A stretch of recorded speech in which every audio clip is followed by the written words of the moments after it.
नमस्कार, आप देख रहे हैं सी न्यूज भारत और मैं हूं आपके साथ ज्योति अरोड़ा। मुख्यमंत्री योगी आदित्यनाथ ने संभल के कैला देवी धाम पर 275 करोड़ रुपए की परियोजनाओं का लोकार्पण व शिलान्यास किया। बता दें, सीएम योगी आदित्यनाथ ने कैला देवी धाम पर पहली बार जुटी विशाल भीड़ की नब्ज टटोलकर बोलना शुरू किया तो पूरा पंडाल सीएम योगी के उद्देश्यों से गूंज उठा। भीड़ के उत्साह को देखकर मुख्यमंत्री भी गदगद हो गए और फिर कैला देवी धाम पर आकर मैया के दर्शन करने का आश्वासन दे गए। कैला देवी धाम पर मंगलवार शाम को पहुंचे मुख्यमंत्री योगी आदित्यनाथ डिजिटल तरीके से 275 करोड़ रुपए की परियोजनाओं का शिलान्यास किया। जनसभा में मौजूद भीड़ की नब्ज को योगी ने चंद पलों में भी टटोल लिया।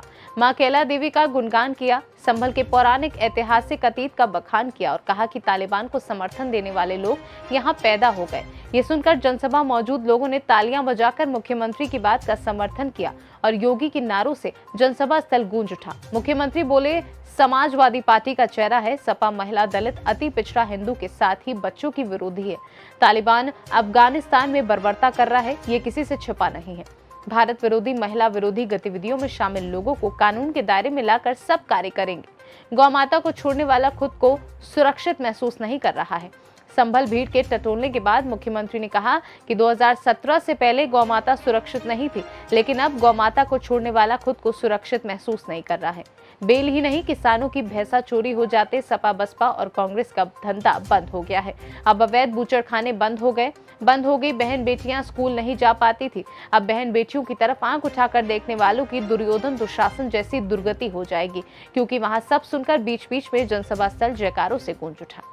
मुख्यमंत्री योगी आदित्यनाथ ने कहा कि विकास हर के नागरिक के जीवन में परिवर्तन लाएगा। विकास ही हर एक के नागरिक के चेहरे पर खुशहाली आएगी।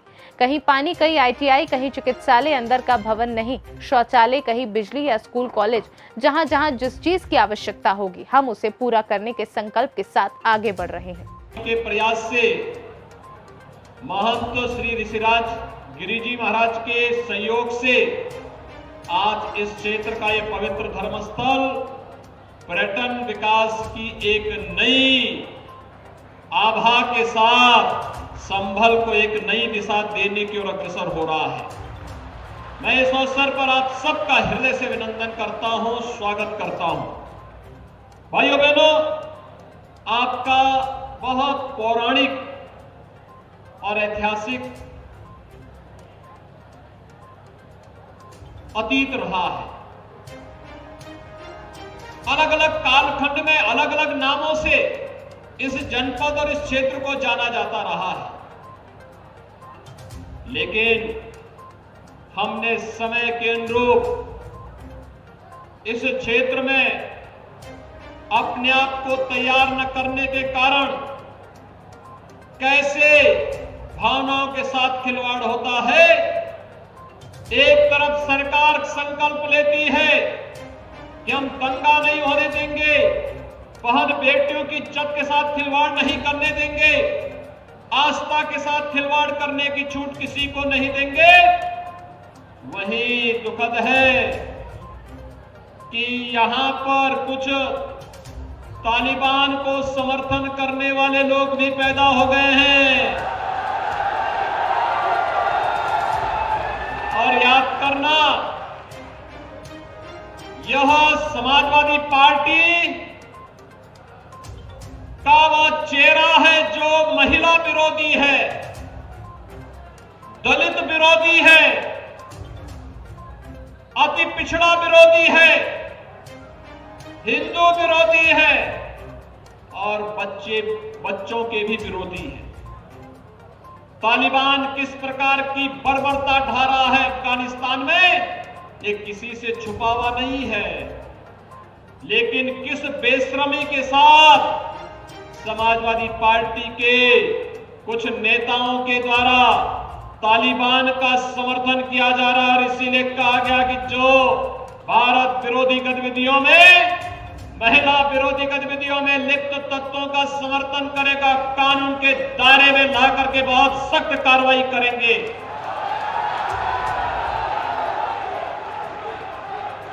भाइयों बहनों, भारतीय जनता पार्टी का संस्कार तो हमेशा से हर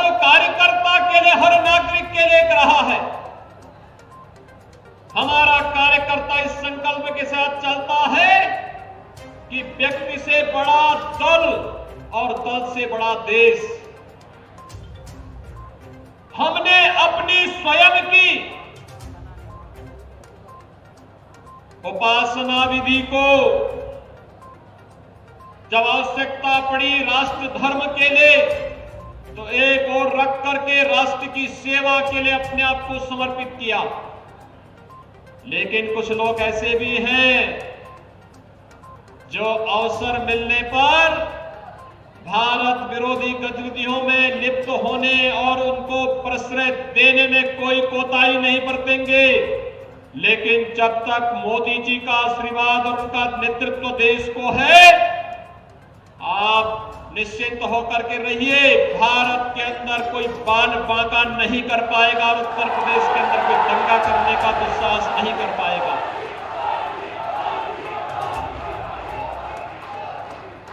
भाइयों बहनों, विकास हर एक नागरिक के जीवन में परिवर्तन लाएगा। इस विकास से ही हर एक नागरिक के चेहरे पर खुशहाली आएगी।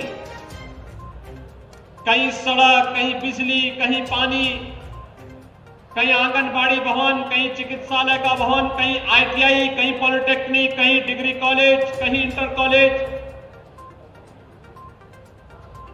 जहां जिस चीज की आवश्यकता होगी हम लोग उस संकल्प के साथ आगे बढ़ रहे हैं।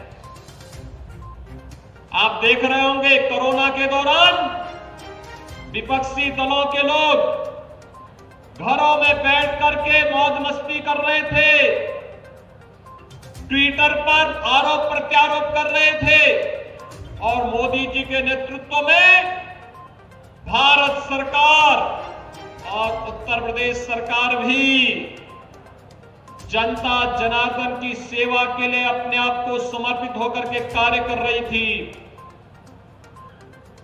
जनधन अकाउंटधारी जितनी माताएं थी उनके बैंक खाते में पैसा देने का मामला रहा हो, किसान सम्मान निधि से जुड़े हुए किसानों के खाते में पैसे की बात रही हो, निराश्रित दिव्यांगजनों और वृद्धजनों के बैंक अकाउंट में सीधे पैसा देने का मामला रहा हो, या फिर स्ट्रीट वेंडर हो, ठेला खोमचा रेड़ी लगाने वाले हो, प्रवासी कामगार और श्रमिक हो, इनको भरण पोषण भत्ता, यह सब कार्य कोरोना के दौरान किया गया।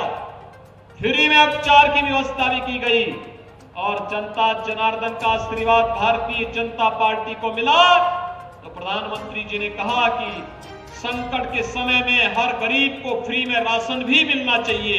यह काम भी केवल भारतीय जनता पार्टी ने किया है। आखिर पिछली सरकारें क्या कर रही थी? ये काम कांग्रेस ने, सपा ने, बसपा ने क्यों नहीं किया? क्योंकि गरीब उनके एजेंडे का हिस्सा नहीं था, किसान उनके एजेंडे का हिस्सा नहीं था, श्रमिक उनके एजेंडे का हिस्सा नहीं था। गरीब को मकान मिले ये उनको अच्छा नहीं लगता था। हर गरीब के घर में शौचालय बने, नारी गरिमा की रक्षा हो, यह उन्हें अच्छा नहीं लगता था। हर गरीब के घर में विद्युत का कनेक्शन मिले, ये उन्हें अच्छा नहीं लगता था। हर गरीब को आयुष्मान भारत का 5 लाख रुपए का हर वर्ष स्वास्थ्य बीमा का कवर मिले, ये उन्हें अच्छा नहीं लगता था। ये वही प्रदेश है जो 2017 के पहले कोई गौ माता सुरक्षित नहीं रहती थी और आज गौ माता को छेड़ने वाला व्यक्ति अपने को सुरक्षित महसूस नहीं करता होगा। यही अंतर है। पहले भैंसा गाड़ी चलाने वाला भैंसावान अगर अपना भैंसा गाड़ी लेकर के शहर की तरफ कहीं देहात में कहीं जाता था, अगर 5 मिनट के लिए इधर उधर हो गया, इतने में भैंसा गायब हो जाता था। बैलगाड़ी वाले की बैलगाड़ी गायब हो जाती थी। लेकिन अब तो अवैध बूचड़खाने बंद कर दिए गए। अब तो कोई गायब नहीं कर सकता। और यही तो परेशानी है कांग्रेस, समाजवादी पार्टी और बहुजन समाजवादी पार्टी को, क्योंकि इनका धंधा बंद हो गया। इनको यही परेशानी है, धंधा इनका बंद हो गया। पहले बहन और बेटियां स्कूल नहीं जा पाती थी। स्कूल के लिए निकले, कब कौन गुंडा किस बहन और बेटी की इज्जत के साथ खिलवाड़ कर दे, कब उसको उठा करके लेके चला जाए। और आज बहन बेटियों की इज्जत के साथ खिलवाड़ करेगा तो दुर्योधन और दुशासन जैसी दुर्गति को प्राप्त हो। संभल से सीनू संवाददाता अतीक की रिपोर्ट। खास खबर में फिलहाल के लिए इतना ही। देश दुनिया की तमाम बड़ी खबरों के लिए आप देखते रहिए सी न्यूज़ भारत।